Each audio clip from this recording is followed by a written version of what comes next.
Who's presenting room 101 then? Go on, will it? Miserable bollocks, do. Who's that? Oh. Go on, Face your fucking bits, huh?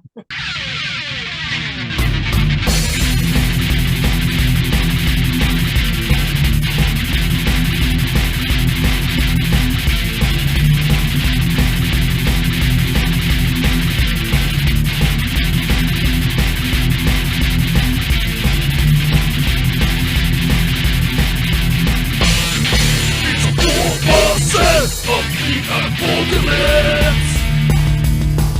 Ladies and gentlemen, the Warbosses of the ApORKalypse.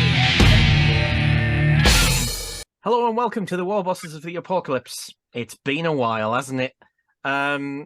This month, well, this time, goodness knows if it's still going to be this year. This one piece of content for the entire year.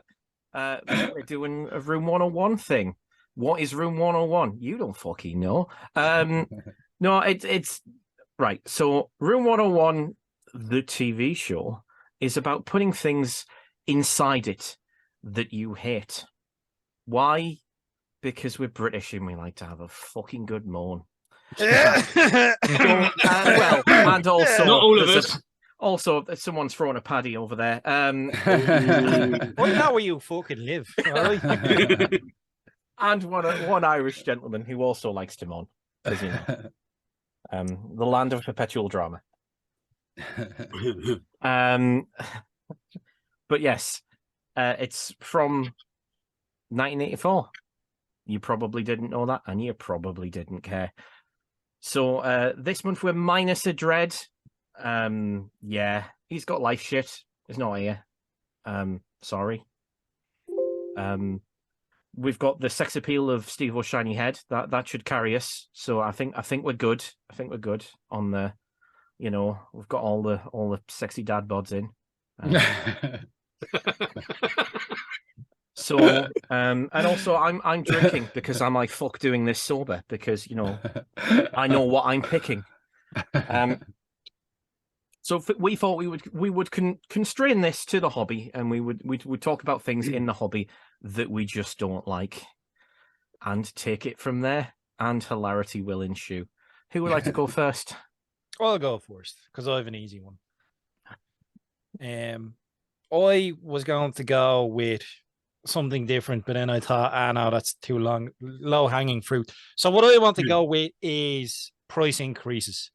And price increases that aren't related to inflation, because let's be realistic, everything's getting more expensive. So, you know, thinking that there's not going to be any price increases is unrealistic. It's price increases that are taking the piss, really, you know, when stuff is repackaged. So, you know, you get your mob of boys are repackaged, there's less of them, but you're being charged more. That sort of price increase, to give it context. I'm not just being like, they raised it by 20 cents, the bastards, you know. It's the 40 euro for 10 fucking guardsmen. Holy fuck, like, oh, what? Yeah. I mean, if you buy from Games Workshop in Ireland, that's how much it is now. Like, I was just like, you what? All right, mate. You know what I mean? But look, I'm being realistic. Inflation is a thing. It's how, you know, our economy is stimulated. You know what I mean? And these things happen over time. Things are going to increase. Hopefully your income increases as well at the same rate or greater. You know, I hope everyone gets a bit more wealthy. And then, you know, that happens to your hobby as well. Your hobbies will get more expensive. You know what I mean? When I look at price increases and prices in general, I look from the guy at the bottom of the rung, because, you know, there is no ceiling. There's no upper limit. People can earn millions, you know. But relative to the guy at the very bottom, you know, what can they afford in the hobby? So when I'm talking about prices, that's where I'm coming from. I'm coming from the guy at the bottom of the rung, the dude on minimum wage. You know what I mean? You know, how much of the hobby can he get into? Yeah. And for me, I think it's gotten to the stage now that prices are being increased to the point where it's limiting who can be in the hobby. You know. So for me, I would put these, I would say, unnecessary price increases into Room 101. Price increases that have being systemic with certain wargaming companies, switching over to better product that was inferior and, apparently cheaper, but ended up being more expensive for the customer. You know what I mean? It's that sort of, those sort of shenanigans, those sort of price increases, are they necessary? Like beginner box sets or patrol, your patrol box sets or your combat boxes, the core box sets that you get people into the hobby. Like in my mind, that I've never understood any company that does that increases like core box sets. It's like, this is your bread and butter. This is how you get someone into the hobby. You know what I mean? Yeah. Because I'm sure we've all had that conversation where you've got a friend and they're enthused about it and they like the hobby and you're showing them the stuff and it's like, oh, the lore mint, mate. There's a few books you can have a lend of, and here's me army and stuff like that. And it's like, oh, when you show them the factions and whatever else, and then you get to the price tag, and that's a make or break moment right fucking there.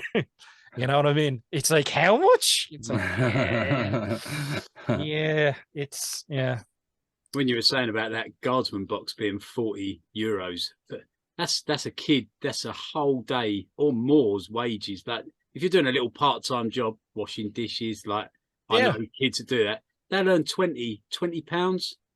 Jeez. Like for a shift. So they might do one shift. That might be 2 weeks' money for a kid just wanting to get into.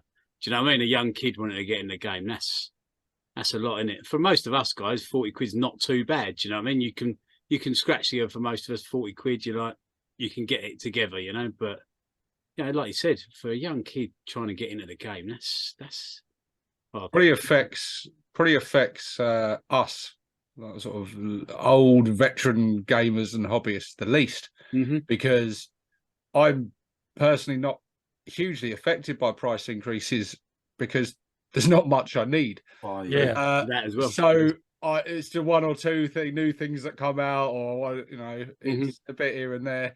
But yeah, getting started, especially for the sort of young teenage market, is the key time to really grab them people that could become lifelong fans. And fuck knows how. It's. I know there is entry level ways. There's like the starter sets and stuff and things, and they have got a few. Some of what's it called, like the First Strike and stuff, like the smaller starter sets and that. But yeah, well, I don't think you're going to get many objections, Scar, to price increases going into room 101. The safe bet. The safe bet. There you go. I mean, it's good that they've at least had the decency to not release anything I want to buy. That's good. Pennies, I mean, I'm scouring eBay for the old Snicker model personally, because the new one's shit. But I think that is a symptom of it, though. I worry about that because I think back to when I started with the hobby, and I was 9 when I started off, and I got something bought for my birthday. But after that, it was like going out and mowing grass, or doing milk runs, or getting paid 2 pence for every leaflet you put through a door. You know what I mean? That sort of stuff, like putting the graft in when I was younger. If you wanted something, you had to work for it. And it's like, I don't know if I would have been able to if prices were at the state they are now back then. And I have done comparisons before. There is a big difference between the price of stuff now in comparison to wage and the price of stuff back in the late 90s, and in comparison to wage. There is a difference. Like, it's not just inflationary, it's beyond that. That's the issue I have. Like, I don't know if I would have been able to get into the hobby at this stage. It wasn't cheap then. No, it was. It's never been cheap. I remember being a kid and like you say, saving up money to get stuff and that, and having some rich friends and rich parents and stuff who had all the stuff, and we eyeing it up and wanting to. And I was able to just find like the cheapest box of like one Elder jet bike or whatever, one just to get something. But I wasn't. It was always been expensive, but it's crazy now. It's absolutely. I think baffling. It's out of hand. Yeah. I mean, I would go even further and just say it's like even inflation wise, because you know what doesn't always go on with inflation? Fucking wages. I mean, I work in the healthcare industry. I mean, yes, mine did. Mine went up by £1, £1. Yeah, but is that in line with inflation? My energy bills are going up. My internet's going up. My every fucking thing is going up. My wages went up by £1 an hour. Like a hobby thing, it got excelled. Like the GW have literally priced me out now. Like, I mean, I wouldn't buy this shit anyway at this point, but even if I wanted to, I can't. So irrelevant of the price, fuck them. Yeah, fuck them anyway. Do you think that the way they put their prices up, though, because they are one of the largest sort of companies out there in the hobby sort of arena, when they put their prices up, it's almost signalling to not all, but some, and quite a few I've seen other providers, this is me workhead, companies to go, oh, this is the benchmark, we can price around that, or where more boutique will go slightly above, or we'll just slip it under. But nowhere, I can't find anything now third party which is a bargain. No. You know what I mean? It might be cheaper. Mostly it is cheaper, but it's not cheap. They do, because Games Workshop they've set that they benchmark. set the bar. Yeah, they do. Set the bar, yeah. Because they have such an influence over the wargaming industry, they do sort of set the bar, and then other people compare themselves off of it. They'll be like, hey, we're a bit cheaper than GW, or hey, we're even swankier, we're going to price ourselves more expensive. But they are the bar, the expectation, because let's be honest, the majority of people who are into wargaming, 90% or more, started with Games Workshop. You know, that's your introduction. So therefore, the prices that they have, that price anchoring that happens, your expectation of what wargaming miniatures then cost, you know, is carried out throughout the rest of the industry. So yeah, it has a knock-on effect. Although I would say, interestingly, at least in our day, we all started with Games Workshop. I mean, spin ahead 10 years. Oh, like, Christ. I know, well, we're all old, let's face it. Yeah, speak for yourself. No, you're still young. Yeah, fuck you. You're the youngest. We're angry about that. It's like 10 years, I'll be dead. It just depends who I'm hanging out with at the time. You know what I mean? Well, even 5 years. Like, I mean, the thing is that it's all well and good GW raising their prices, but yes, some people are going to raise theirs thinking they can fall within that ballpark. But there's also the people who go, oh, I can undercut that quite severely. Yeah. You were talking about the Imperial Guard just now, and there's a company called War Games Atlantic, and they do things that look like they would fit very well for Imperial Guard. Wink, wink. And they are half the price of an Imperial Guard sprue for sometimes twice as many models, sometimes more than twice. And yes, the quality isn't quite there, but the difference isn't far off, and they are making business. I mean, War Games Atlantic right now, there's a Kickstarter for Gangs of Rome, which is a skirmish game I've had half an eye on. I would quite like to do at some point. I've got a bit of a historical interest, and not so much in Rome, but just in general. But it looks really good. But War Games Atlantic are doing plastics for their game, so they're doing plastic sprues. The more companies that do plastic sprues, the less of a monopoly GW is going to have, because I mean that's the thing they've got that's doing really well for them. If that standard raises up, they're in a very precarious position, and they're charging so much money. And I mean, yes, I would say they are still the industry standard in plastic, but they're not the industry standard in best merges anymore. That ship sailed a long time ago. The second 3D print people started outclassing them big time. Like, I think that the issue isn't so much like your box set is 40 quid. It's the expectation of a functioning army to actually play the game. Yeah. Like, how much is that going to set you back? Yeah. Yeah, because you got like Marvel Crisis Protocol. That game's expensive, but you need so many less miniatures to put a team together. Yeah. Or Star Wars Legion. That's the same. Although they're also a bigger scale, aren't they, as well? Is it like 54 or something? But it's like, you know, they're a lot more expensive. The Star Wars Legion stuff, you get 5 troopers for nearly 30 quid. Yeah, Legion is pricey, but then that's one. You only need 3 squads. You know, and a couple of other bits. But yeah, and the other thing I would add to that, with what Clint's already said, your rules are in there too.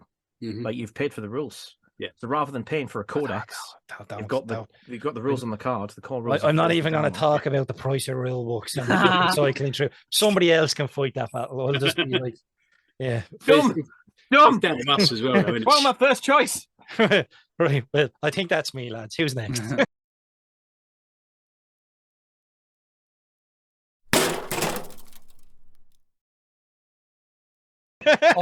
Before we move on, I want to add as a quick addendum, right? I want to attach some before that thing falls down into room 101. I want to attach some manacles to anybody who boasts about the fact that they're rich enough to afford the new prices, because fuck those people, right? That could be another thing. That could be another thing we throw room 101.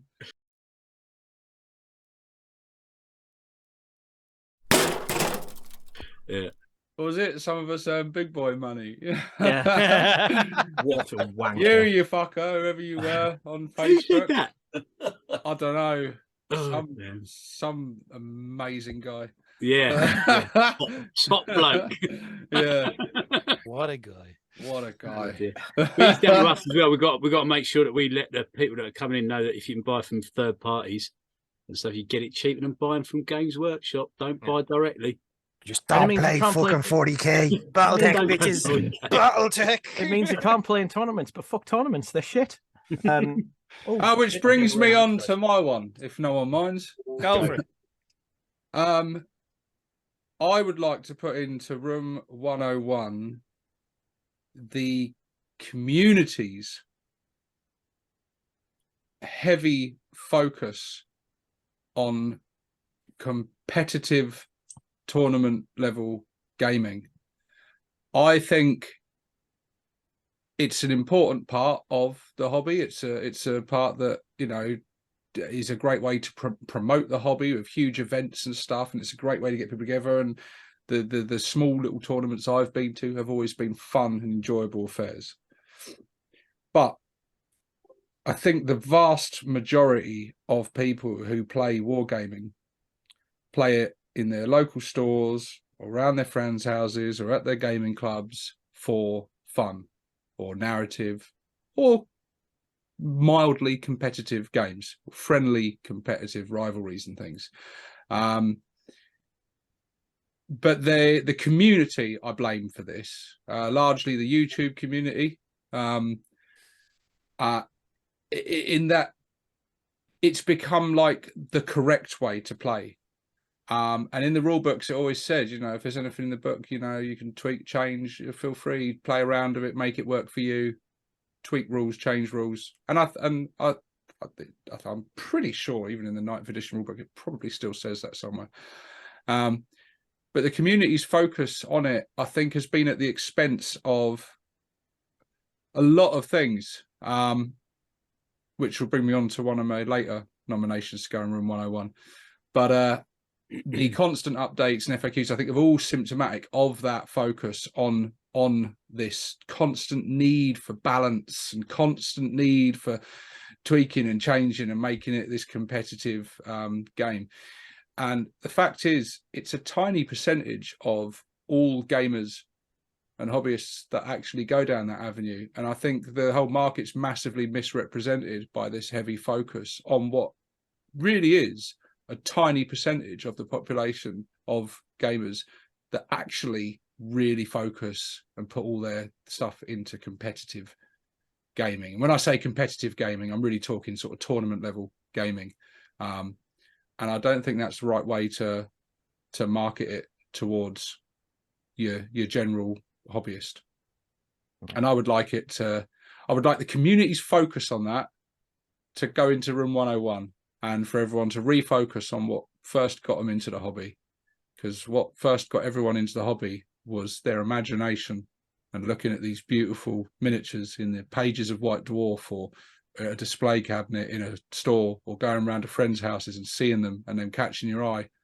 That's what got you into the hobby. No one got into the hobby because they were like, I want to be a tournament champion and I want to win trophies and I want to lord it over everyone and I want to learn every little part of the game and min-max it.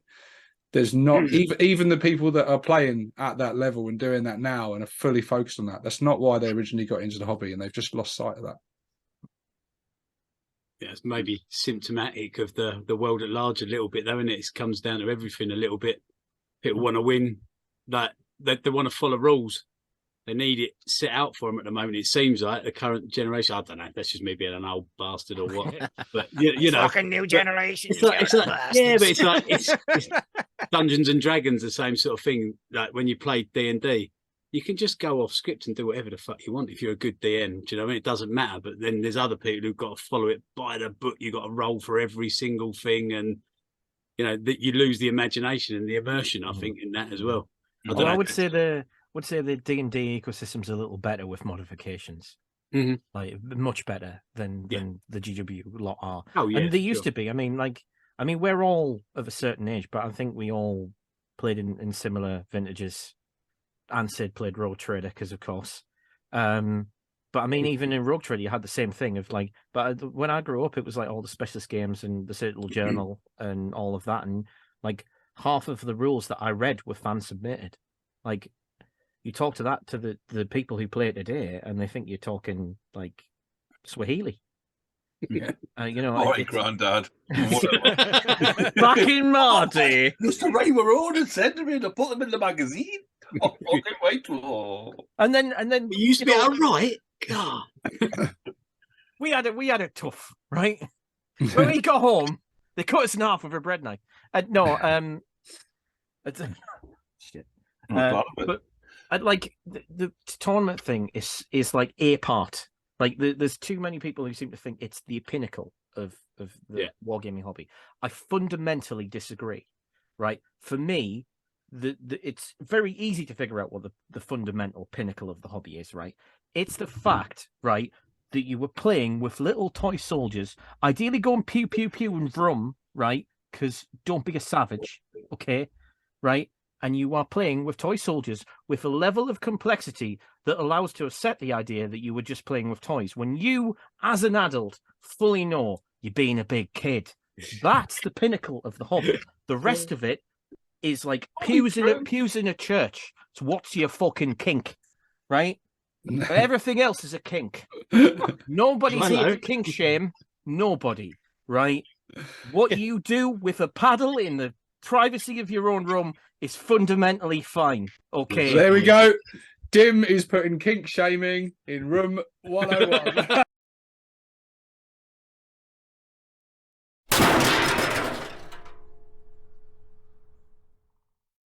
I bet he's not. Let the pegging commence. something Animal House reference.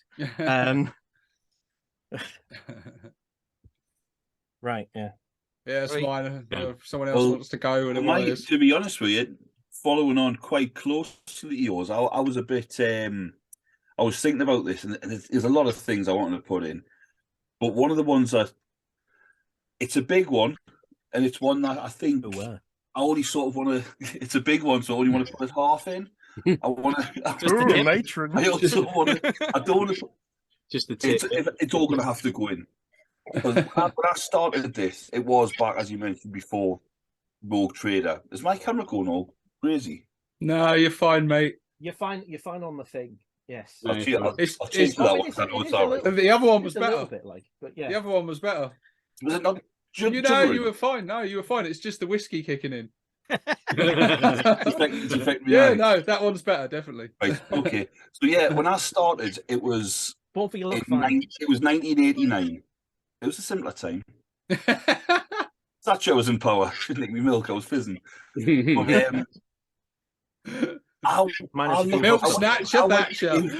I used to go into Games Workshop and I'd look at the shelves and I'd go, I like that, and I'd buy it and I'd love it and I'd paint it how I wanted to and I'd play with it how I wanted to, and nobody told us otherwise. And my mates were all very similar, and we all knew each other, we were all together, a little community, and there was no internet. And the internet has caused so many issues, so that's what I wanted to put into Room 101, the internet.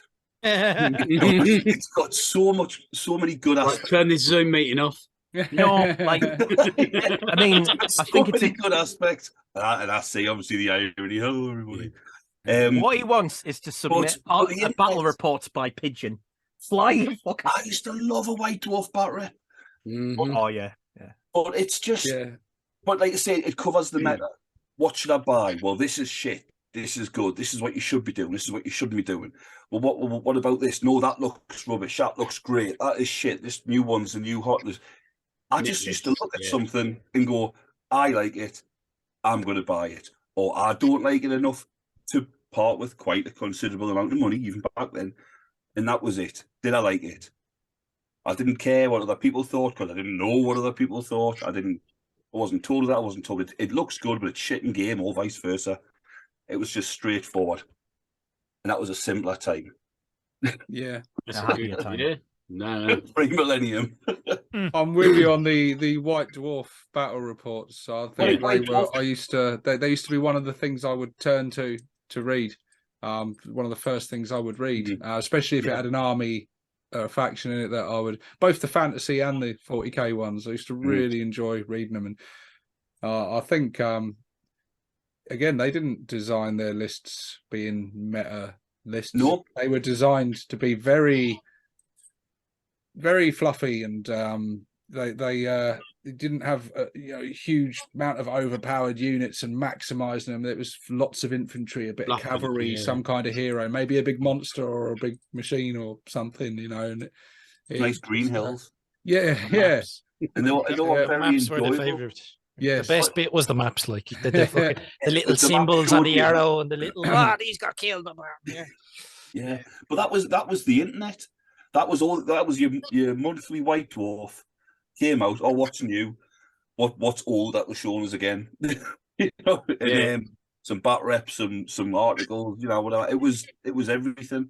But it's just like you say, you can go to, and it's great. It is really great that there's so many like content providers and what have you out there, and that you can find out all this. When I first came back into the hobby, just before lockdown, and I realised that there was all this wealth of info online, it was like, it was a magical place. Everything was bright and shiny and glistening. But then it's like one of those films where you see the facade start to slip and it's all slime and filth in the background. That's shit. You need more colours. Use a wash, prick. All this.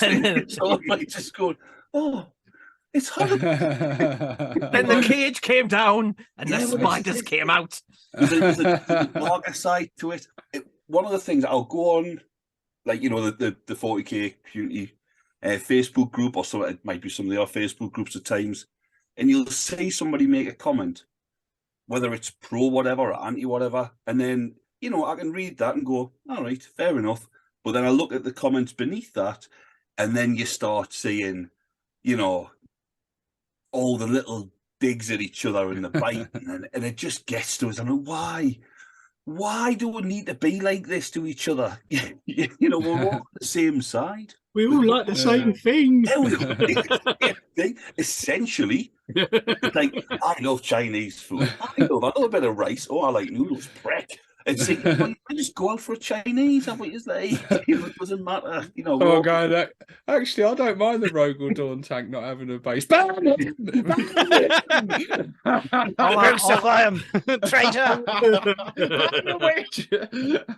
Just have a look at something. I've got it right here. If you don't like it, fucking move on. I know I am. And that's how you'll hit companies like that who make things which, if I think they're trying to raise the prices too much and skim him off a bit, let's not put it back on him, and we'll double the price. Brilliant, great. Don't buy the fucking thing. But the internet's just So I wasn't expecting to go into Room 101 this quick.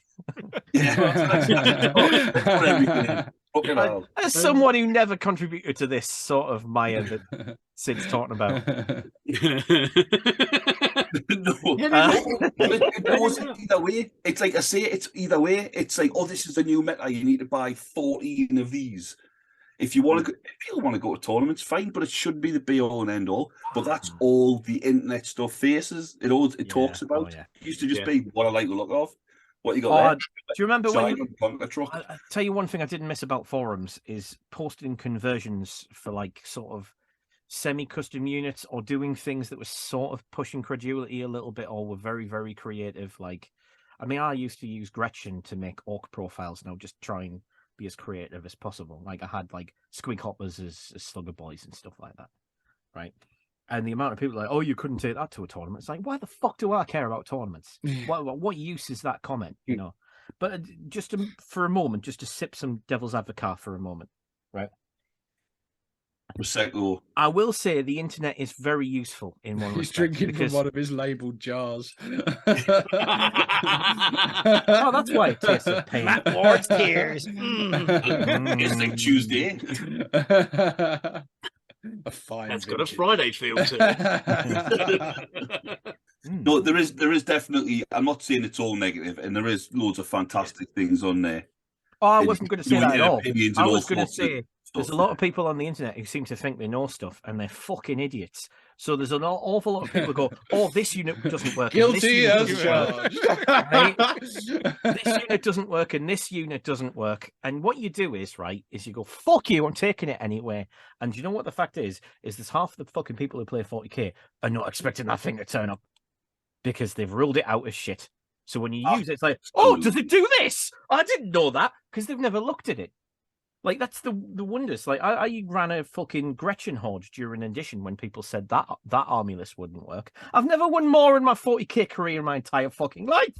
Like, I had Imperial Guard during 7th, and I still didn't win as much as I did with a Grot horde in 4th. Fuck you. You don't know what you're talking about. You're all idiots. And you lead yourself down the same fucking garden sheds, and no wonder all of you were fucking morons, because oh god, I have a guilty pleasure. Do you know when the meta comes out and people go out and they buy their 12 fucking buggies, and then 2 weeks later you see the same guy selling it for half price? Yeah, because it got nerfed.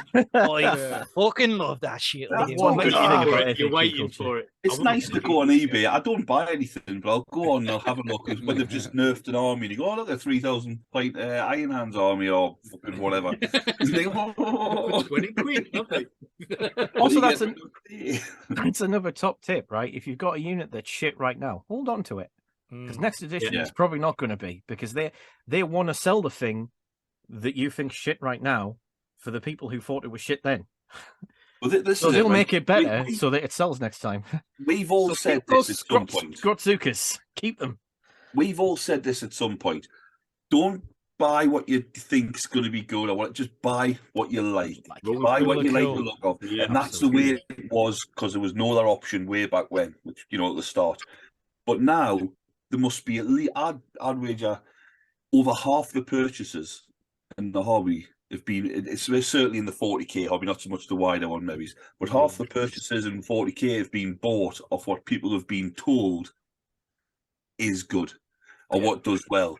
This will really spoil your mate's day, or take this to a tournament, and they've bought it. They've got need love for it. They might not hate it, but certainly you're not attached to it. They get it.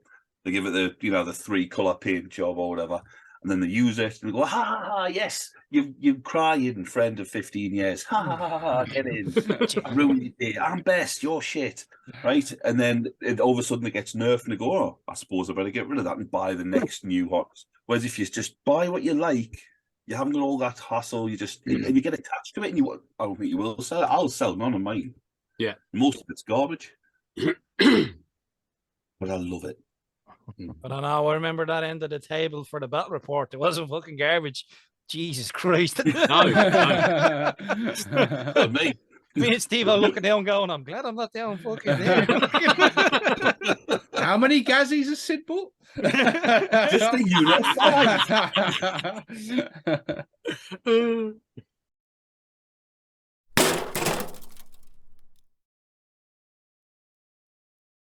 Well, I suppose I better do mine. I suppose I had 2, but let's go with one. Mine is tools specifically made for the hobby.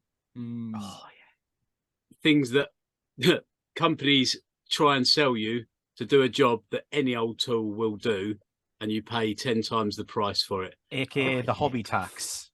Yes, indeed. Yeah. And it's not just tools either. So you got tools. I've never bought a set of GW clippers before in my life, but a mate of mine bought a box set during lockdown, thought he was going to get into it, hated every second of it. I think he clipped It was a box of Seraphon, and he clipped like one lizard man out of it and said, "Nah, fuck this. This is too hard for me." He gave me the whole box, and he bought the GW clippers. Unfortunately, he'd been sold them.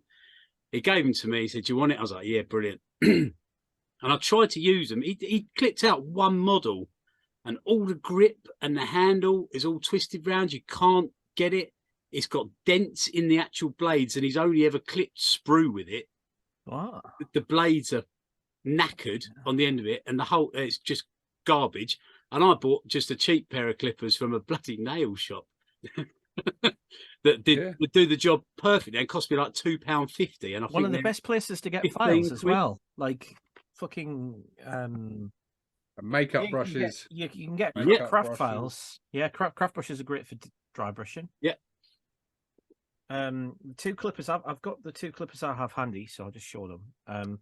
These are like I bought these in Tesco. Jesus Christ, they're garden shears, aren't they? Yeah, these are for like metal rod. These are for I didn't know you were a rabbi.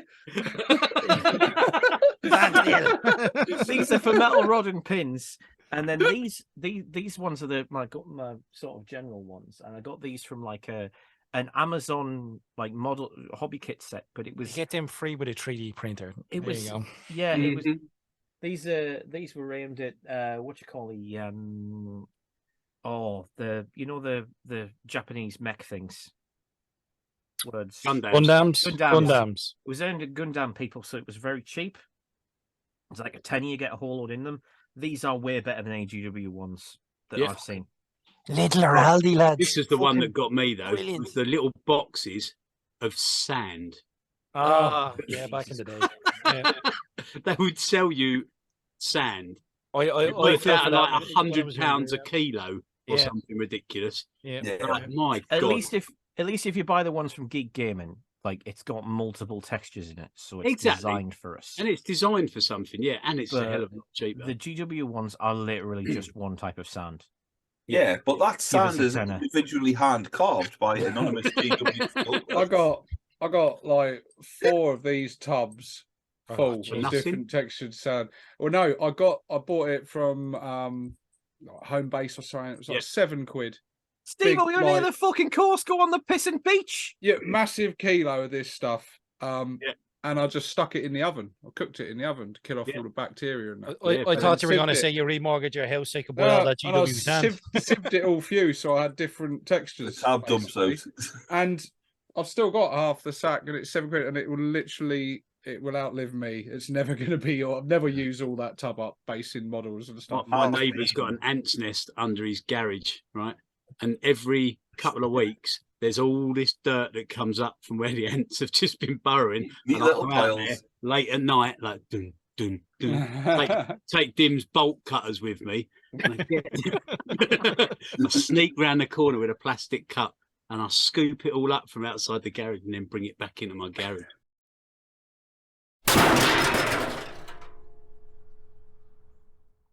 Hey, these got me into Warhammer World. There's a reason you haven't seen War in a while, right?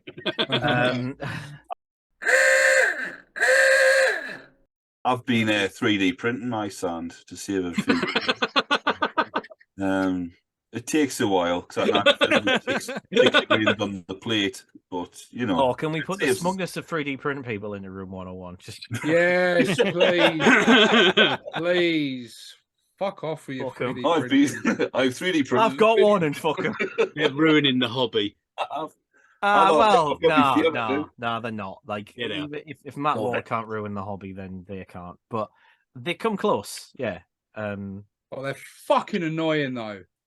Yeah. The fucking answer to everything. You could save loads of money if you printed your own miniatures, but first of all, you've got to buy this £450 machine. Yeah, learn how to use it. Learn how to calibrate it. Buy gallons of toxic fucking shit. This alcohol, this scrape. Have hundreds of failed fucking prints. UV light. You've spent £650. There you go. Naked. Yeah, cool. They're amazing. They're amazing. They're amazing pieces of technology. I was like, fucking, I might buy myself one of these, you know.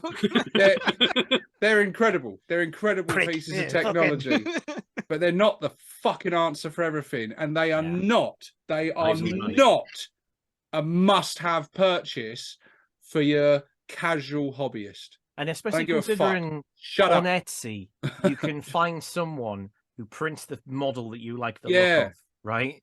Yeah, And that's it's still cheaper than retail. If you are Right. hardcore as fuck and you've got masses and masses and masses of stuff, then yes, you will save money.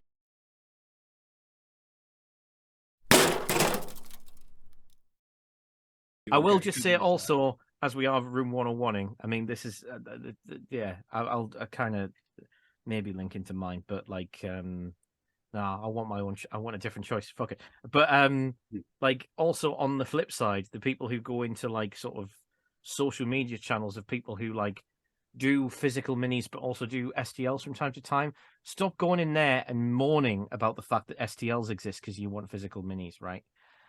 You know, we can all coexist. And like, also the other thing is just because there's STLs doesn't mean you can't get them because you haven't got a 3D printer, because some fucker has got them that will print them for you, and it will be cheaper than buying from Games Workshop. Buy at least twice, probably more. So quit moaning about it. Yeah. I do think it's ridiculous when somebody's created an STL of a sculpt, a mini of Yak or whatever it is, and it's nice, and somebody goes, where can I buy it? And it's just the STL and the kick off. That to me is like saying, "Oh, that's nice. What's this? Oh, it's a kit bash that I've done. I'd like to buy it. No, I'm not selling it. You fucking arsehole. And also, I want it. Look at I want it. I want it now. Yeah. Fucking expand and turn and blue. You can't have what you want. I do quietly fucking go, oh, when it is just an STL. I don't go online and give them shit about it, but I do sort of look and go, oh, that new one. Hey, love that. And I'm like, oh, it's a fucking STL. It's like, I mean, the disappointment. I'm old. I just want to buy something. Yeah, but it's fine. It's fine to be disappointed. I just think it's kind of a shame that we as wargamers seem to be very, very, very impatient, and maybe it's just because oh god, we're back in my day shit again. But like I just remember buying from more companies and forgetting I made the order, and then 6 months later the minis arrive and I go, oh fuck yeah, I did order them, didn't I?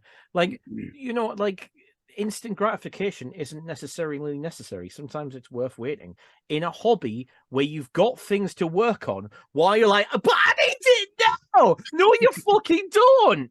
You don't. You've got things to paint already. When we were talking about price, and like when you were younger, you couldn't afford to buy all the fucking miniatures. So what you did have, you know, you painted. So I find that when I was younger, I was more likely to have a fully painted army, because by the time I got to the next unit, you know, it'd been a month or two. Whereas now it's like I could walk into a GW and throw all the money down for fucking a shed load of miniatures, and you know, the incentive for me isn't there to paint them because I can buy them faster than I can paint them, you know? So I find that sort of dynamic is interesting as well. Like from when you start, you can't really afford, to when you're like, oh, I can outpace my, I can outpay my painting pace. You know what I mean? I don't call it a mound of shame either. Fuck that. It's a mountain of victory. Right? No, it's a shed of shame. Shed of the fucking stuff. Fuck it. Like no, Clint, yours is a shed of wonderment. An industry of loving miniatures. In an industry of loving miniatures, right? You can't just decide that the only way that you can appreciate a miniature is by putting paint on it, because that only leads down the road to those fucking arseholes who are good at painting on the drop of a hat and are always in the mood to paint, because fuck you guys. How fucking dare they be good at their hobby? How dare you? How dare you? No, it's fine when you're good at that, but don't fucking attach your standards to everybody else. Like everybody else can fucking drop. No, sounds like someone's projecting quite a lot here. Projecting an awful lot. I'll be honest, I can sit down and paint at any point. I'm not sitting there going, I think I might paint. Oh wait, no, the moon's in the wrong quadrants. Never mind. The stars don't have to align, you know. But I can understand. Everyone's different. Everyone is different. Mystic Med's dead now. Where am I going to get my horoscopes from? You know, it's. Oh dear. I got another one I'm gonna put in. It's sort of it's technically really hobby related. It's more internet related, I guess, but really shit, lazy orc memes. Just fuck off. Like every single day, without fail, every single day of my fucking life, if I scroll through Facebook, some new wanker has posted the picture, the video, or a GIF of a real man holding a real tank hammer and hitting something. And go, oh look, it's Orky. Yes. It's like people on the Gaslands Discord posting pictures of real cars. And dull and unimaginative. Yeah. And I don't But I'm sorry, because all the people posting it probably don't realise that 2 million people before them have already posted that fucking GIF. Just to say, if that was you who posted that, well done. Then go fuck yourself. Sorry. Yeah, it's something in our we're pretty relaxed in our 40k Orc community Facebook group, and I would thoroughly urge you to come and join us if you haven't already, we're a picture of your tank. We're fairly relaxed and easygoing in there. We have pretty much simple rules of keep it orky and don't be a prick. But we do enforce the sort of the memes and things that barely have any tangible connection to orcs. We got spammed with them for a while, and we do enforce that. But I know a lot of other orc groups don't, and you kind of, if you join a group like that, it's generally because you want to see miniatures and you want to see people's cool work, and you want to see, maybe you want to get involved in debates and topics about the stuff and things like that, whatever. But I don't think anyone really joins them to see a load of shit memes and gifs. We enforce random rules with an arbitrary fist, and I mean, like just a couple that spring to mind, just to add to Steve-O's point, like the needs more DACA meme. Oh, it's not the meme. It's just the comment. The comment. I've built a dread with 32 automatic weapons. Oh, brilliant! It's just an example. It's an example of people who don't even get the moral story behind the fucking meme that they're using. Because the fact is, you're Orc players. There is never enough DACA, which means the fact that you're posting it needs more DACA is a redundancy, because we all fucking know there never will be enough DACA. So why are you posting that? It's a redundancy. You're a fucking idiot, right? Also, another rivets. One, needs more rivets, just as pointless. Fuck those people, right? I just remember I know I keep harking back to the forum days, but it's been so much fun having this content going out. I'm going to miss it. It's the equivalent. It's the equivalent of when you're out washing your car and some neighbour walks past and they go, "You can do mine when you're finished." Right? Hold on, mate. What about the purple one? That's the other one, yeah. Purple. I can't see anything. There's just some bases there. Yeah, that's fucking clever. That I haven't heard that. And laughing at knobs, right? Oh, come on! No. Knobs are funny. No, knobs are funny. They come in all different shapes and sizes. Look, you hear that, you think it's funny the first a million times, right? But when you get to 1,000,001, you still hilarious. Still scale comparison, big knobs, small knobs, boss knobs, green knob. I had a game a few weeks ago, and I just had great fun. So I'm going to hit you with my knob. And then put on the table and my pants down. I'm just kidding. D6, but it was it's called Smarthen. It's still funny. Yeah. I still remember with Sid saying I was complimenting the size of his knob. He said, if I move him to the side, you can see the boys behind him. See, you can't put knobs in room 101. No. Not in fifth.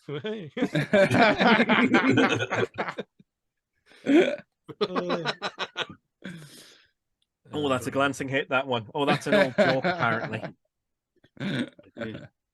Fuck you. How dare you won't have glancing hits, you bastards. But there is lots of overly. I'm sure that there isn't everything, to be fair. But maybe we just see them more. Yeah. Most.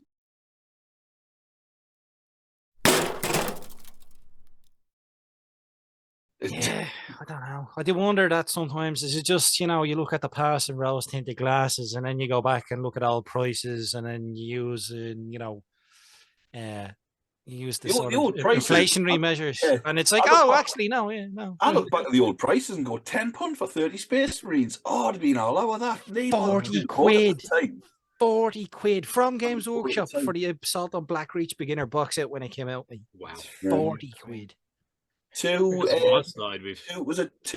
rhinos or 3 rhinos for a tenner, and 2 Land Raiders were $11.99. Yeah, but this is back in 2008, not in fucking 1988. Like, come on. Mind you, it is like 2023 now. It's like, this time just keeps. When you could go out with a tenner, you could get 2 Land Raiders, go to the cinema, nip by the chippy, and get your bus fare home and still have change. Full Metal abandoned the Despot or whatever he's called. Game spoiler. £7, and I was mortified. I paid £7 for that, and his arms are still on. 80. Something stupid. I would have been mid-90s or something, and now he'll be able to. I think it's 50 or 55 maybe. Well, the new one could literally step on. Yeah. No, I've got another one. Before we move on quickly. This fucking bollocks. This whole bollocks of miniatures with super dynamic poses and standing on ridiculously stupid shit. And you're looking at it and you're going, this is a wargaming miniature. How the flying fuck am I going to transport this thing? Like, you know what I mean? I can't stand that shit, man. Techless floating behind the giant fucking stupid looking lion thing. I mean, like, flyers. I get it. I hate what they do with flyers. I hate it. I hate when they attach. I know the flying stands were. A lot of people hate the flying stands, and for good reason. I totally get why. I remember when Necrons were destroyers all snapping off them fucking flying stands. Plastic rod. Fucking nightmare. Look, I just think they're better than just having I don't like the Deathcopters being attached to the scenery. I know what you mean. I don't like it. They're not too bad, I don't think, the new Deathcopters. They're not compared to some of the miniatures that are on the massive rocks and stuff. But the tactical rock's being done. I mean, all right, I'll stick. I do like a tactical rock, though. I do. I don't know if you've seen the latest. I think it's a release. Ooh, accidental or on purpose. That is a Dante. Yeah. Oh yeah. I've seen that. Totally. They leak their own stuff, don't they? Surely. I don't. Sure, it's a marketing thing. I don't understand though. He's on this tactical rock. It's just his tiptoes. Tiptoes are one boot, but I don't know which way he's meant to be going. Like, is he leaping back? It looks like he's going. If you do buy him and you don't paint at the end of his boots, he's got lines and if you don't paint those boot caps flesh coloured, so it looks like he's got open-toed sandals on his power up. You've missed a trick. His little Jesus joggers, yeah. I like to breathe. Why did I walk back into the old Nike Air Jerusalems? I was just white, so it looks like he's got socks on with his as you possibly just chuck their tactical rocks in. I'm not a fan of tactical rocks. The one that breaks me is the fucking on the tactical terrain front is the Morgan Ra model. He's literally doing the fucking splits. I mean, how do you seriously look at that and not laugh and think that's stupid? The one of the Dracari or Eldari or something. One of the Eldar things. It's one of them. Because there's a Death Jester one because he's like fucking. Yeah, he looks like a Death Jester, but yeah, he's kind of like the OG. Is he a Dark Reaper? He's a Dark Reaper. Looks like Jean-Claude Van Damme and that beer. The truck with the 2 trucks. Yeah, I think that's what they were going for. It must fucking be because if they seriously thought that was a model worth putting out, they were on fucking drugs.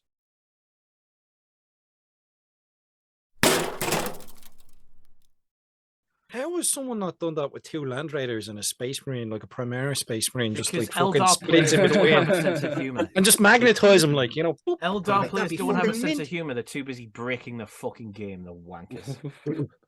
This is why we play BattleTech. Hey, Do you want to put Eldar players in room 101, Dim? yeah, No. fuck one, I will. No, I want want them all in there. choice A lot of for a them, the change. degenerates. Yeah, fucking go on. I want a proper choice, like one I've planned beforehand instead of. Oh, yeah, then put one of yours in. Right. So many choices. Go on, quick before you. I'm gonna be the. Too late. Right. Okay. I'm going This side of Christmas. Come on. I'm going to put the concept of army lists into Room 101 because I think the army list concept is dog shit. I think, like, seriously, like, the amount of people in this hobby who spend most of their time just flicking through like a book or a PDF, or going onto an internet forum who's done it for them, or going on a Facebook page to doing it for them, or going on to like the tournament listings, look at the top army lists, and just picking one of those and taking it to a casual game and wrecking face. Right, army lists is, I think, a big source of our problem in this hobby. Is we've got to this point now where micromanaging micro synergies is more important than basic strategy, and I've never really understood it, and I've never really adopted it. I understand the army list from the concept of if you're trying to do a theme, and you need to figure out how to make the codex work to do a theme. Like in the 4th edition, for instance, you picked the right HQ and you unlocked certain things as troop choices, which enabled you to theme. I can understand that. I love that. And I miss it. I think it's a good idea rather than these stupid different force orgs. Just go with the thing that 4th Ed had, where the commander you take unlocks new choices. Like that's way more interesting. I can understand that kind of thing of wanting to make an interesting list, but when you get down to the micromanagement of it, just trying to optimally make the optimal list. And I hate people who talk about lists, and I hate people who use the word effective, because those people are just twats. Well, then maybe it's not list building you have a problem with, but you have a problem with min-maxers. Well, min-maxers and munchkins. Because army lists do serve a function. You were touching on it where it's like it's a theme, but it also gives structure to the game. Yeah, but I don't otherwise know it's fucking anarchy. I don't know if we necessarily need it, or at least I think we do. I think we need something like it, but I think it's time for something a bit different. I don't know what yet. I don't know what, but it's just this idea of it just seems so cold to me. Like it's just like your army is on paper. Like I understand it from a conceptual point of view, and at the moment we need it because that's how the game works. But there's so much cold statistics now.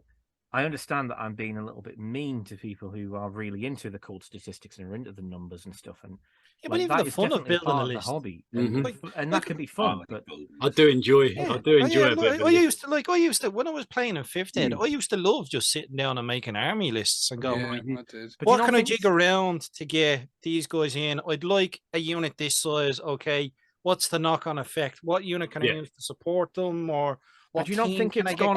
I think it goes back to Sid's point. It's not an army list; it's the internet. No, I disagree. I think it's more than that. The people, taking other lists and just using them and thinking. Not making their before own. You'd sit and you used to do it on pen and paper and stuff. I used to sit there with the old 3rd and 4th Ed, especially the 4th Ed Warhammer, the fantasy battle with the Ork and Goblin army list. As it was called, not a codex, it was fantasy, and an old exercise book that I'd I see school, copy book at school. I hadn't even been wallpapered yet, and I'd sit there and I'd just write out a 3,000 point list, and this one's going to be mostly goblins. I'll have Scar Snickers, me Warboss, and all this, and I'd write a list, and then I go right, I'll do one with orcs, and I'd just sit and write them, and they weren't. I mean. Yes, there's a chance there were tournament level lists. There weren't. It was just me writing what I wanted to put on paper. Some of them I had the minis, some of them I didn't. Sometimes you'd write lists out to dream. And if we collected this army, what would they, what would they build, or like? So I remember making like Savage Orc army lists. I'm regretting my choice now. They would have been super expensive. But, this is how much really I think a part of the problem and I've got £4.20, right? and wash some cars.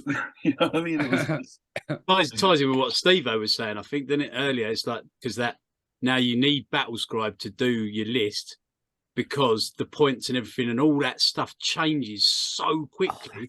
You can't write it from your codex anymore. No. I used to sit down, like you were just saying, Sid, you'd sit down with a pen and paper, writing all these lists, just taking the points from the back of the book, wouldn't you? Just boom, boom, boom, boom, boom. You'd know them off your head. Yeah, you know them. You just know the points. Straight away. And you can't do that anymore. You know what? I'm changing. One week and it's up there, this points there, that. It's all changed. So you have to use Battlescribe. Yeah, I'm going to cheat. What Tim said is right in regards to people don't do that. They just go, right, let's have a look. What just won the local on the recent, I haven't had GT or whatever. All right, what do I need? I need 5 of them, 6 of them, unit of 15 of them, 2 smashing. Right, that's my list. That's what I'm going for. And you haven't got the sitting down and just going, oh, what can I do? What would be great? What would I like? They're expensive though, them lists, because I think everyone that gets those lists, I think they have to literally trade their very soul to play them. And I think not just monetarily. They had one to start with, Steve-O. Yeah. Lose a bit of your personality every time you yeah. I mean, that's kind of what I meant. Is I feel like it's gone too far, but I'm going to cheat. Knob shrinks a little every time you get one. I'm going to cheat and slightly change my choice a little bit, because one of the main reasons I brought this up is I kind of miss when you had a codex and it was around for ages. I miss that. I think that's the biggest issue, is that the fact that they've got this army list culture and they've got this sort of revisionism culture, and it very cynically allows Games Workshop to have their own way, because basically they can still fully do the pay to win bullshit that they did in 7th edition, because they can hype the fuck out of the codex and go, oh, that's bullshit, I'll buy this, I'll buy this, and then 3 months later they've FAQ'd it, so they're listening. They knew before the book came out, you fucking wankers.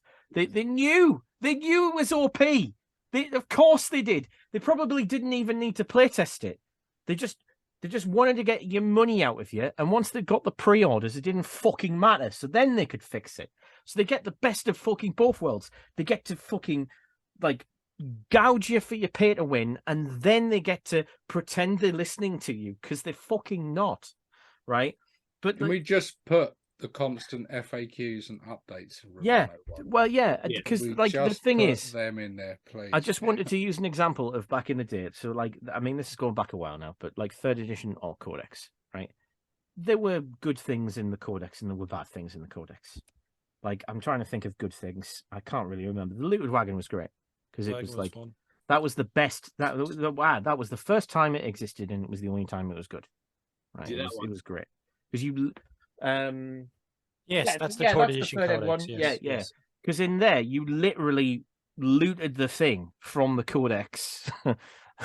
You could just literally loot a fucking Land Raider and a Basilisk, and you could literally get it, and then you just had ballistic skill 2, which made sense for a lot of it. But it also had its sort of shit units, like stick bombers, and stick bombers were regarded as terrible by basically everybody who played the 3rd Ed Codex for basically the whole time. And we had it a long time. I think it was 8 years before we were updated, at least, if not more. It was a long time. We had it a long time. We didn't get a 3.5, which I think Ork players would have liked. We got 3.5 light because we got a few things. We got a few bones thrown our way, and Armageddon, and I think we might have had one chapter approved as well. Because did Eye of Terror have the Cult of Speed, or was it Armageddon? I can't remember. No, it was Armageddon had the Cult of Speed. Yeah. We didn't get anything in the Eye of Terror. I can't remember. I just remember that I had Lost in the Damned, and that was amazing. It was fucking incredible. But stick bombs, I remember reading in a forum post, and one of the members is I know we've discounted these, but I've played around with them for a few games, and they've actually done some interesting stuff. And that's what you get when you have to stick around with a codex for a while, and you've got it a long time, because you get bored. You get bored of the same shit that works well. You start experimenting with the stuff that doesn't. And I think GW really missing a trick, because their high turnover of rules means that the only thing that matters is the effective. And that's what's driving all of these problems and all of these army lists, is because the churn and the turnover of the rules and the state of play is so quick and so rapid and so frequent with updates that people don't have any patience to sort of sit back and look at their codex and go, well, you know, framed in the right way, this stuff could work. Because half the time, they're not even reading their fucking codex to play because there's been that many fucking changes. But there's not much point, is there? What's the point in... You just use Battle Scribe because that tells you a lot of the rules and it's got the up-to-date points. Do you think you might be better to stick with a codex for longer, and then, like you said, like with the was it the Red Wire, and have like the campaign books and stuff like that, just to update a few little bits? You know, to give you a few certainly think might be nicer. I certainly think the solution's in the middle. Like they're doing too much. They should do less. I mean, updating is great. It is great. But just too soon all the time. Well, I think there's only really two ways I think they can go logically, right? One is, well, this is getting into my other choice. Do people mind if I go into my other choice? Go for it. My other choice is, like, I would like to put into Room 101 GW charging for rules. Because the second they stop charging for rules, every single criticism I have against Games Workshop, barring a few exceptions of some taste responses to models, goes away. Because I would stop criticizing them so much. Because the fact of the matter is that's why I criticize them. Because they charge so much for rules, and I honestly think there's not a single person in there who has a fucking clue what a rule set is. Right? If it was free, I can't really complain. And also, I think that would be better. Because, especially considering how expensive the models are getting. Like, if we look at... Me and Clint were talking about Legion stuff earlier. With Legion... You've got, when you pay like a bit of a markup, even sometimes it's even more expensive than GW stuff, but you've got a card in that set that gives you the rules. I don't think GW even needs to do that. But like, I'm playing Drop Zone Commander at the moment, and all of the rules for that are free. They're in PDFs, and they update the PDFs. So my argument is, if you were constantly going to revise the game and change it and iterate it, then all the rules should be free, and they should be available by PDFs, and that's the faction rules as well. Like, it's everything, right? I mean, I'm someone who like wants to write rule sets for a living. I want to do that, and I do think that rules are worth money, but I don't think GWs are. I don't think they're good enough, frankly, and I don't think they can be good enough, because the problem that GW has is they've got too much, and because they've got too much, they're limiting their scope. I mean, they're a company that needs to grow, and if they really want to grow, then they don't just want to be constantly getting new people, because they're going to run out of those. Yes, I know people are born every minute, but like, you know, there's lots of other things that compete for what your hobby is. You also want to keep the people that you've got. And if you want to keep the people you've got and you want to monetize them, you don't invalidate their collections. What you do is you do what Malifaux does, because Malifaux's great. Like, I mean, I don't really play it, but like, I know a few people who do, and they literally buy every fucking faction because they can. And like, that's, I think, what's missing from an awful lot of GW stuff is that, like, if they get rid of the price hike that is keeping up with the rules, if they get rid of that, and it's a big obstacle. Like, I mean, how much do you spend on, like, if you have two factions in 40k, in 3 years, how much do you spend? I mean, it's like 50 quid for a rule book, and there's 30 quid for every codex, and then you're not counting supplements, and you're not counting...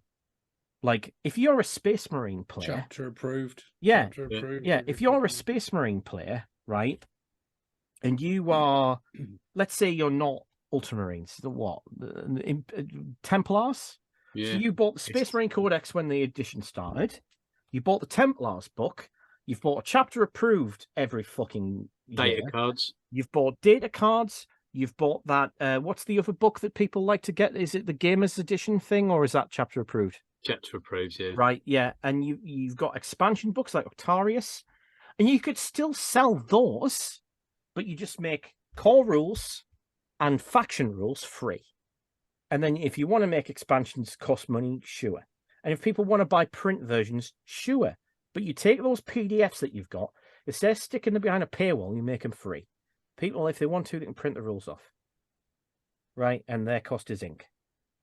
And you know what? They'll spend way more on the thing that you want to sell anyway. Like, GW spent fucking decades of their career saying they're a Miniatures company. Fine, you're a Miniatures company. I'd miss a codex, though. Keep the rules edition, people. But like, well, yeah, but I mean, you could still buy it. You could still sell it. You just make. I think they should print it. The first, when I started way back in my day, again, Fantasy Battle 3rd edition, 40k Rogue Trader, 2 books, 1 for each, £15 a pop. Had all the rules in, had all the law in, had all the profiles for all the weapons, all the races, all the rest of it. Yes, it wasn't as detailed as it got more details as it went on, but it was a big fuck off hardback book with everything you needed in. 3rd edition Fantasy Battle was ridiculous. I would do different formations, turtle formations, and flying V's, and all this sort of stuff, and leadership tests. Well, fucked off. It was terrible. So convoluted. But anyway, then 4th ed came out for Fantasy. First game I ever saw arrived in a box. Like, what the fuck's it in a box for? Came with the books, some minis, and then I was like, all right, well, where's all the army lists? Oh no, they're over there in separate books. And I remember thinking at a relatively young age, ooh, that's an unexpected expense. You know what I mean? You had to choose which one you wanted, because I couldn't afford, well, 2, to be fair, I could barely afford the 1. So it was the first time I saw it, and I could have done without it. I also saw magic spells on cards, and I thought, what's this, a kid's game? Yeah. But I could have done without them. I've grown to like them, and I don't see why. I mean, they paid they charged £15 for those books, and you paid it, but you didn't mind paying it because it was everything you needed. It was like, that's it, that's all I need. This vast, heavy book, great for killing spiders. I'm gonna. That is fine. That is fine if the book stands on its own for the next 5 years. This was the other thing. When I started in the hobby, the first time I was 13, and when I left the hobby at around, properly stopped playing anyway. I stayed around for a few years just painting stuff. I was about 22, 23, about 9-10 years later. I'd started during Rogue Trader. I left during 2nd edition 40k. I started during 3rd Fantasy, and I left at 4th edition Fantasy. They'd moved on 1 edition on both. Yeah. That was it. Necromunda came out, Blood Bowl came out. The first one since the polystyrene board. I wasn't used to all this. It's a new edition. It's a new edition. It's a new edition. Codex. It's a new edition. I wasn't used to that. That's just 5 year turnover is better, in my opinion. It's just better. And like, sure, like if you want to do like a mid edition update, that's fine. That's fine. If it's 5 years, if it's 3 years, sometimes even 2.5. Yeah. No, I'm not paying for that. I'm not. I fucking refuse. Like, that's what killed me off Age of Sigmar. Like, Age of Sigmar is a system with so much potential. And one of its potentials is it's unrivaled in terms of theming. Like, because you have the Grand Alliance idea, where order and chaos and destruction and death comprise everything in the game. 4 factions. So you can imagine what kind of armies, what kind of themes, what kind of great ideas you can come up with those grand things. And for a while, they had books where you had the scrolls for every single unit that was in that faction. And it was like a tenner for everything destruction. And granted, you didn't get some of the formations, and you didn't get some of like the unique things, and you didn't get the lore of a specific faction, like say Ironjaws, but you bought a destruction book and you had like all the orky stuff, because destruction is mostly orky and ogre, and you had all of those battle scrolls, and you could just look through them and you could just mix and match the units. And granted, you had less specific synergies and you had less specific perks, but you had so much control over what your army looked like. It just made so many things possible, so many cool combinations and themes was so vibrant. And now they're going, no, you buy this faction book and you've got to play this faction book, and it's precisely these units get these synergies. And they've moved away from it for reasons that are fucking beyond me. If they made all those battle scrolls free, half of the people who left Age of Sigmar would come back. And like, I mean, there are other things that finish me off from Age of Sigmar, like the priority roll-off, which could be another thing I put into Room 101. It's just stupid. But like,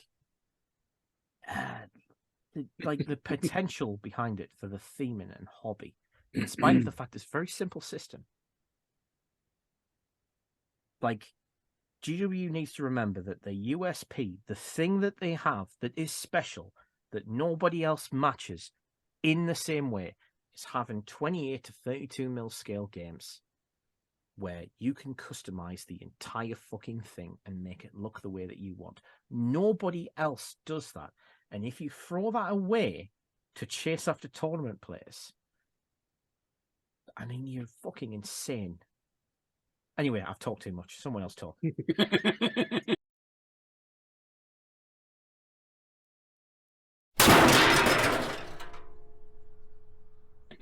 Mold lines. Put mold lines in room 101. Hell bloody yes. Yes, I'm with you on the no impossible thing. The impossible dream. Goddamn mold lines, yeah. Well, It's just so... It's 3D printing. 3D printing will fix it. No, they have that little... They got all the lines. As long as it's not fucking Jim Fix Network around, all right? It's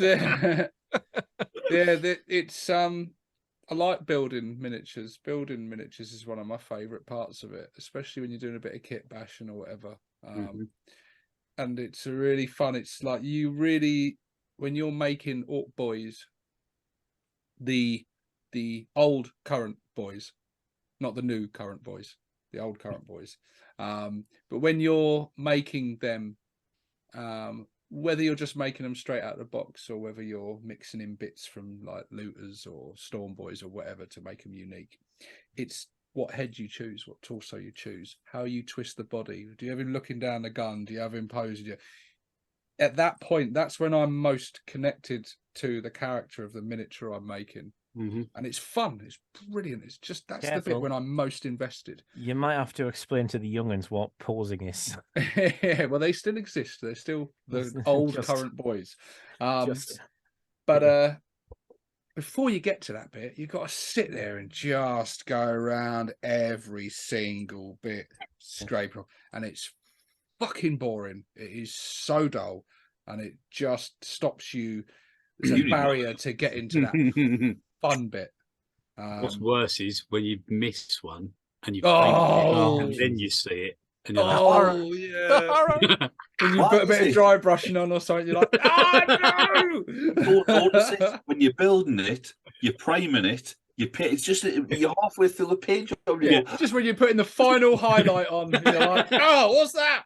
He's got a big tab on his chin. Do you remember when dry brushing was in vogue and you used to dry brush everything, right? This is literally the technique. Still do. And you would dry brush, and then the dry brush would highlight the fucking mold line, and you were like, yeah, that's it. That's where it pops, and you're like, oh, you cunt. Well, I remember building. It was a Space Marine. It was an Indomitus box. It was a chaplain, and he had a big mold line going down the center of his head. And I was like, fuck, new kits and all this. And I scraped this mold line off.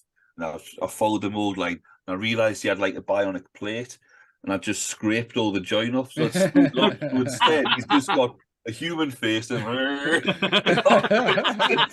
ones down potato head. Shit. Don't worry, mate. I filed off nipples once. Going, put these in. The ones that are bastards for me are the mold lines that go down the middle of a plasma gun or down a cable. Fucking bastards. Oh, they can get fucked. Lovely. It's like, really, there wasn't anywhere better for you to put it, like even offset it a bit. No, right down the middle. All right, so right down the middle. And just as a nod, like the redundancy of a mold line remover, just for a nod for an old over 101 thing. Yeah, like you see this, right? Don't use it. Fucking knife. I use that. Back of knife. Do you know what? The same job. That is the one tool GW made that I do still use. I use my mold line remover all the time. I do like it, actually. I do use a knife as well because the mold line doesn't quite get into some of them tight crevices. With the right mold lines, get like around the groin and stuff, Yeah. With the right mold lines, it works good. But I mean, like almost the blunt end of a hobby knife will do the same. Exactly. I use the blade of a hobby knife.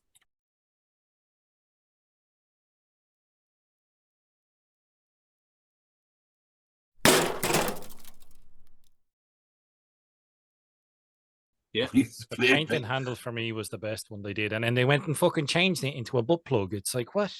The painting handle. Oh, That's got to be insertable. Yeah, that is one of the best things about this. Like, is the fact that that screws off. So I put a little hole in the bottom of things I'm doing, and then I can just screw that in. So when I'm painting it, nice. You know, I think it's great. Yeah, it is a very good tool. I think they're about 90 quid now or something, but now they're all slimline, aren't they? And they look like that big bulb on the bottom, and you've got to sit on it now. Yeah, well, you don't have to. Oh, do you not? That's why you're missing it. They made painting so uncomfortable. I was like, why does everyone keep rating these? You got to learn to just say no sometimes, you know. He's fucking painting every night. Right? I mean, whoever for weeks.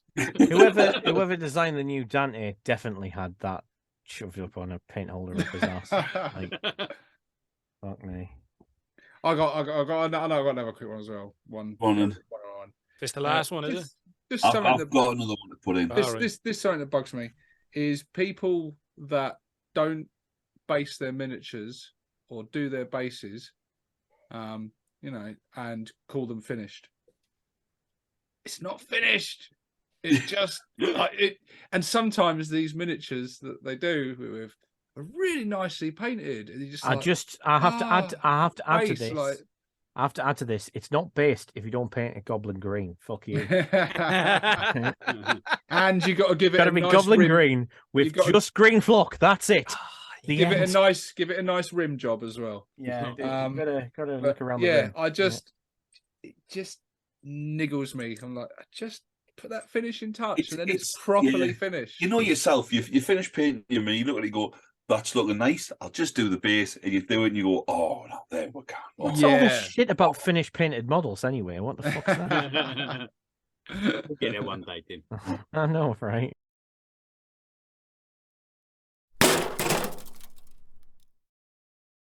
I wanted to put in as well the 40k Ork Stomper. Demis Rosos, get it right. The instructions from the Stomper, and that covers all the instructions of that ilk, where they've done them, and they've photocopied them at GW, and they've just given it some night into. Can you photocopy that 40 more times and bring back the last copy? And we'll send that out. Don't put X on the numbers. If you think that's bad, never buy from Forge World. Never buy from Forge World. Forge World, yeah, the Forge World instructions. Here is a picture of the components. There is your instructions. Good luck. The modern GW instruction is decent. It's not bad. The Forge World ones are like that meme you see where it's like how to draw an L. It's like circle and then draw an L. Hey!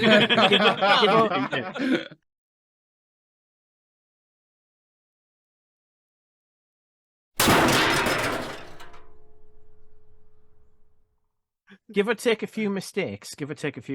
Modern instructions are really, really good from GW. Although I would say I do. I don't know what's the word. Bemoan. I'm just going to go with bemoan. I bemoan the fact that they're so necessary now. Like, oh yeah. If you don't put leg 3 into slot 4, it won't fit. If you build the orcs that we've had from Third Ed, right? Legs go on the torso, arms. But if you want to build the exactly the new commandos without the instructions, good fucking luck because I've tried. You want to build new commandos with the instructions. There's all the numbers. Beautiful models. I love the models. Absolutely beautiful? The best ones they've done. What's that character model from Blood Bowl? The Orc one. What's he called? Oh, Valrag Gulcher. Did you build that? Yeah. Fuck me. Oh my God! Like I love building. Get at me, type. Sorry. Buy me a drink first. Yeah. Well, but those old kits, like you say though, Dim, those kits were legs, torso, head, arms, and that was the same across Space Marines or so much character, whatever. They were all most of the kits along that, and we've been in Discords and stuff, and we've had debates with people. And people literally sort of talked about how, new kits they're designed. They're easier to go together now. They're better. People can be wrong if they want. Yeah, it's like that's fine. Be wrong. No one had hardship with them kits. Them kits went together. I was 12 years old. I was 12 years old, I think, something around that. I was like a young teenager when the Third Ed Space Marine kit came out, right? Which had torso, 2 parts, and it had a ball on it that you attached to the legs, and then it had modular arms, separate bolt gun, and I mean, actually, I'm older enough to have fucked around with the Second Ed stuff, which is even more fuck with your brain kind of. Oh god, these are difficult to build, but let's move past that, right? I did not have a problem, and in my entire career of fucking around with that Space Marine kit, which literally they printed money off from basically the start of third to what, like late 7th edition. Where are you going with this? They barely changed it. Don't think he even knows at this stage. I never made a Space Marine that looked the same. Never. Not once. Yeah. Now, every time I buy 10, one of them is always going to look the fucking same, unless I'm going to develop talents I never needed to have before. And that is just... Can we just We've lost the modularity of. Do you remember monopose kits? Monopose kits, yeah. In room 101. I'm surprised it wasn't in soon.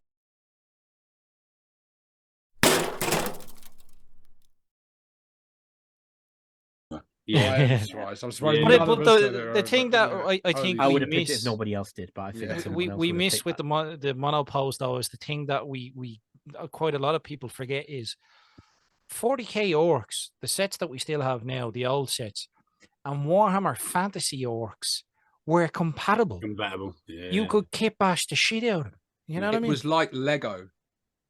It was like Lego, and it was the same across Space Marines and Chaos Space Marines and all this stuff that was interchangeable, and or Elder and Dark Elder, lots of interchangeability between parts and things, and it was like Lego. It's your bits box was just full of torsos, heads, arms, different things. Necrons can fuck off though. You had them trying to glue them spindly fucking little arms on them little motherfuckers. They could be annoying. Hang on a minute, we're not talking about the plastic rods that you had to keep separate. Oh, even them. Oh my god, I miss the green plastic rods. I do miss the green plastic rods, but I never had to build them. Wraiths were the worst. Wraiths were the worst. Trying to get the fucking arms to stay on Wraiths, they were so spindly. And they were metal. So they always. It was Immortals for me. The cables on, unless you got the exact gun with the exact arm with the exact cable, did it ever fucking join? No, it didn't. Or flayed ones with their clawed hands that you stuck on. They always fucking came off. All those Tempestus Scions that they did a while back, they had that problem of you need precisely. Well, that's what you get for collecting Necrons, you pricks. Yeah. I was talking about Guard. I've never collected Necrons because I'm not a savage, but yeah, I mean, karma for Necron players. Fuck them. The monolith's a load of bollocks, but I had a monolith kit that I was going to turn into a stomper, but I've managed. There's a fool of a Necron player that I know that I sold it to. He had to build it. Sucks to be him.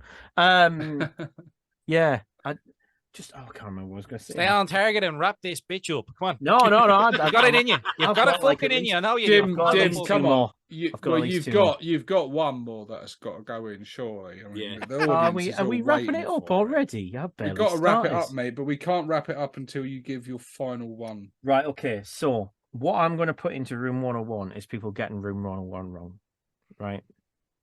The fact of the matter is if you read 1984, right, you realise that Winston Smith, when he went into Room 101, right, was, he was tortured. The point of Room 101 is it's a place you go into when you're tortured by your worst fear. It's the thing that is entirely designed to ruin your life and break you so that you will admit before you're executed that you love Big Brother. And that has taught me that you really do need to give the people what they want. Cue the fucking siren.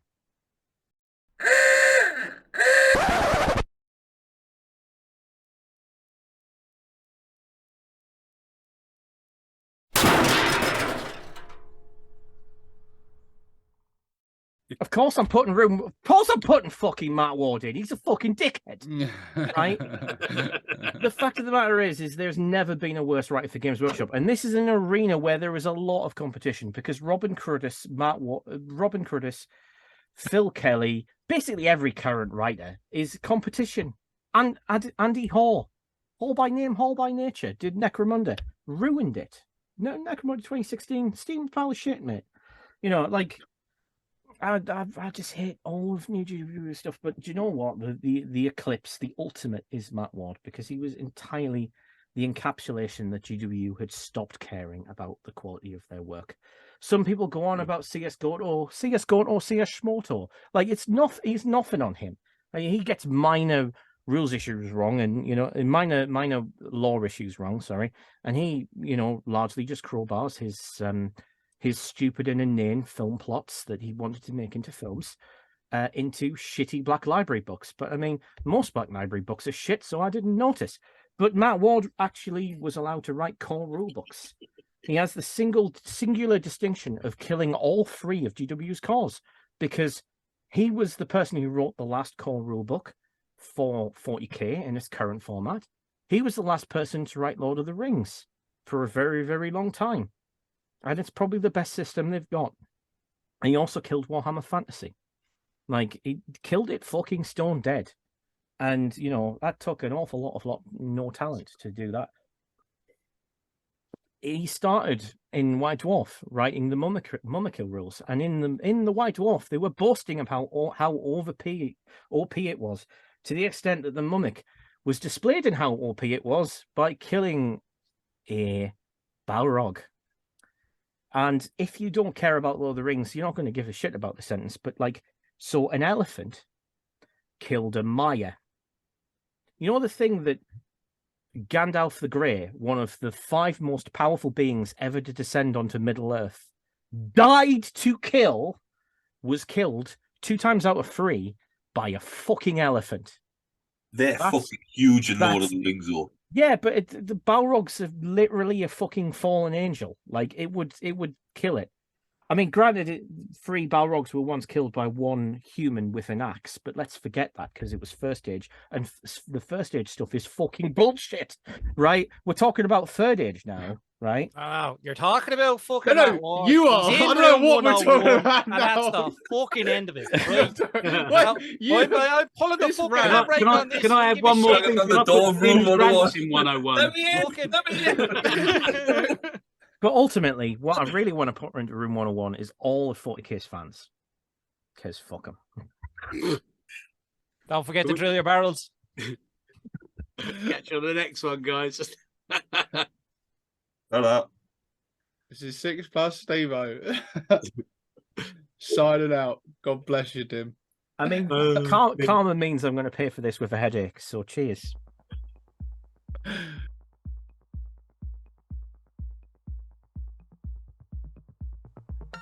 We've ordered a Chinese, so for the fucking appears, I'm bleeding eating. I can give a bollocks. You know what we should have done there?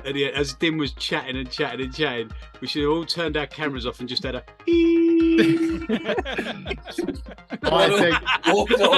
Come back with a night shirt on.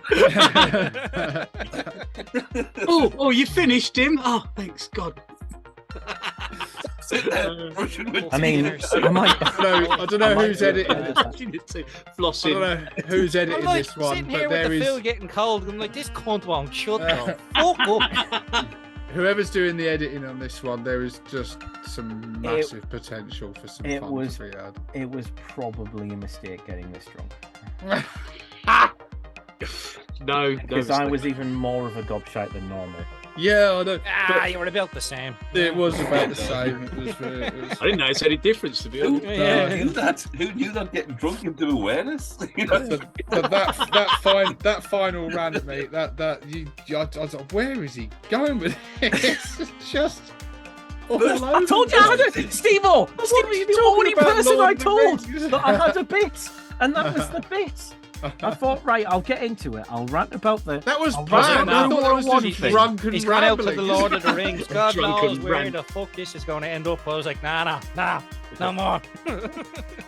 I mean, I could have kept going for at least an hour on that one, but I didn't get a chance to talk about the misogyny and the general lack of writing talent, or the general lack of rules talent, or the fact that every single codex he wrote was always the same, apart from the Orcs and Goblins one that was just fucking downplayed for lore reasons. Like this guy ever reads any fiction and understands it when he just beats up his stupid, idiotic, selfish take of the law and goes, "That's the official law now!" Just fucking wanker. Fuck him. Punch him in the fucking face. There you go, there's an outtake. I didn't get all of mine. I had several more. I had Alan Merritt. Alan Merritt was another one I had, because fuck that guy. But the elephant man. Yeah, he was IP manager. Don't you think he's been through enough, Tim? No, Fucking hell. no, Kick him fuck, down He's when so he's down. heartless, Tim. He was deformed and tortured and ridiculed his whole life, and now he's dead, and you're still winding a knife in. Always fun. But yeah, I didn't want to miss this 101 one, so Dim seeked me out. I've seen the WhatsApp messages, like I just. hope you read every single one of them. Steve. No, did I fuck? I read none of them. I read none of them. I scrolled where it starts you off at like last unread, and it was from fucking weeks ago. And I scrolled down. I might have read one or two of them, and then I saw the voice messages. I'm like, no, fuck that. I just scrolled all the way to the bottom and said, right, I'm here. What time are we doing this? Oh, I wonder who started the voice messages.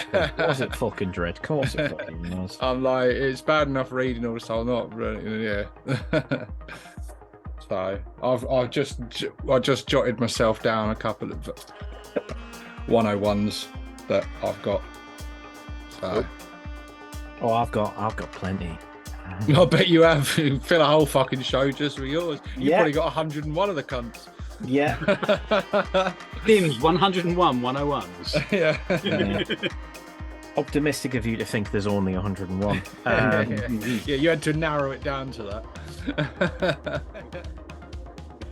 Where's Scar disappeared to? Don't know.